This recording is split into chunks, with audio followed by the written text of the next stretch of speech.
پوهېږې دا څه دي دا څه دي نه ښکاري ده تا ته کوم ځای نه ښکاري دا راته ښکاري تا څو ګوتې دي تیاره کې تا ته بیخي نه ښکاري سلامونه احترامات ملګرو امتیاز کمر یم د یو ماشوم اطلاع راته میلاو شوه چې دا ماشوم د سترګو په مرض باندې مبتلا دی او د غربت د وجې د علاج نه محرومه دی زه رالم دې ماشوم سره مې ملاقات وکړو او اوس روانېږو دې متعلقه ډاکټر ته بوځو چې ډاکټر څه وایي دا ویډیو را سره تر اخره پورې وګورئ ملګرو ماشوم خو مې راوسته دا ټیسټ یې وشو تاسو ته ښکاري نو ډاکټر صاحب دی پروفیسر ډاکټر افتخار احمد صاحب چې جوهان میډیکل کالج هسپتال سوابۍ کې ډیوټي ده هغوی دا وکړه نو هغوی وایي چې یاره د ده علاج چې کم دی نو دا دلته ممکن نه دی نو هغوی ریفر کړ پېښور ته ډاکټر طارق صاحب ته ریفر د دې چې کومه غربت دی نو والد صاحب وایي چې یاره تاسو د پېښور خبره کوئ موږ کله نن سبا کور کې د رزق درک هم نه لګي د ماشوم د پلار په درخواست باندې ماشوم مونږ نن واپس کور ته راوستو خو دلته په ما باندې قیامت دې ځای کې جوړ شو چې د ماشومانو مور راته ووایي چې مونږ کره بسترې نشته کټونه نشته 4 ماشومان دي د دې بنینونه نشته جامې نشته زه حیران او پریشان پاتې شوم دا خبر چې مونږه دوستانو ته ورکو نو د شیخ جانا کلي سره یو ځوان چې د 4 کټونو اعلان یې وکړو چې راته راشه او 4 کټونه د دې ماشومانو کور ته ورسوه کټونه دا د لوډر کې تاسو وینئ چې لوډ شو او رامیړو دې ماشومانو کورنۍ ته مې حواله کړو دې سره مې د شیخ جانا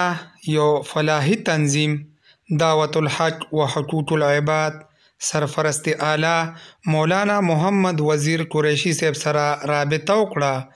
د هغوی د الله قدر وکړي هغوی دې موقع ته رارسېدل او په ایمرجنسي کې د دې ماشوم دپاره لږ شان مدد چې د مولانا محمد وزیر صاحب په لاس باندې دې ماشوم کورنۍ ته حواله کړی شو جزاکم الله تبارک و تعالی چې چا په دې کې مدد کړی د روپۍ د 10 د 20 د 1000 هر څومره چې مدد کړی الله پاک دې په خپل دربار عالیه کې قبول او منظور وګرځوي بس الحمدلله دا د ارشد زوی و په سترګو باندې بیمار و د سترګو بیماري د نظر یې نه لګي د هغې دپاره دا دعوت الحق او حقوق العباد تنظیم والا ملګرو خاص کر امتیاز کمر صاحب هغوی دا ماشوم بوته ډاکټر ته یوخوا پرونه او مخکې د هغې نه ټسټونه په مردان کې وشو خو دلته د ده علاج ګران دی نو اوس به دې پېښور ته بوتل غواړي د پېښور کې به علاج کېږي انشاءالله او دا د کمې کورنۍ سره چې دا ماشوم تعلق لري نو هغوی ډېر زیات غریبانان دي کټونه هم ورکره نو او دې ژمي کې د اغوستلو دپاره بړستنې او بسترې دا هم ورکره نه وي هغې دپاره د امتیاز کمر صاحب کوشش کړی دی انشاءالله څه لږې ډېرې پیسې خلکو ورکړي دي او پرون د یو 4 کټونه چا قرباني وکړه هغه هم ورته را رسولي دي نه صاحب جزاک الله پرون زه جي رالم ماشوم خو اوچت که ډاکټر له خو چې زه بیا دلته رالم نو خوراکۍ راته ووایي چې یاره د خوراکۍ هغه جامې د دې ماشومانو جامې چې ما ولیدي نو هغه د سړځی نه چې د بدن د اغوستو قابل نه دي سړځي جي را روانه ده او سړځي شورو ده چې څنګه اسوده حال خلک دی او استطاعت واله دي چې هغوی دغه شان په خپل چم حالت کې او ګیر چاپېر لږ نظر اچوي چې داسې قسمه غریبانان چې هغوی سره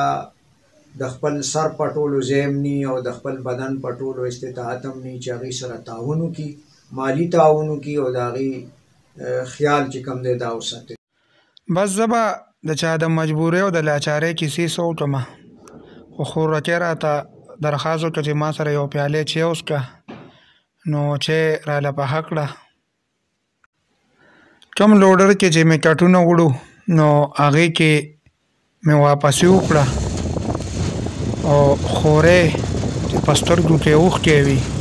دا یو درخواست یې راته وکړو چې زمونږ دپاره 4 بسترو ضرورت دی چې د سړځۍ نه پې بچ یو او د ماشومانو لره د سړځۍ دپاره د بنینونو د بوټانو غم وکړه.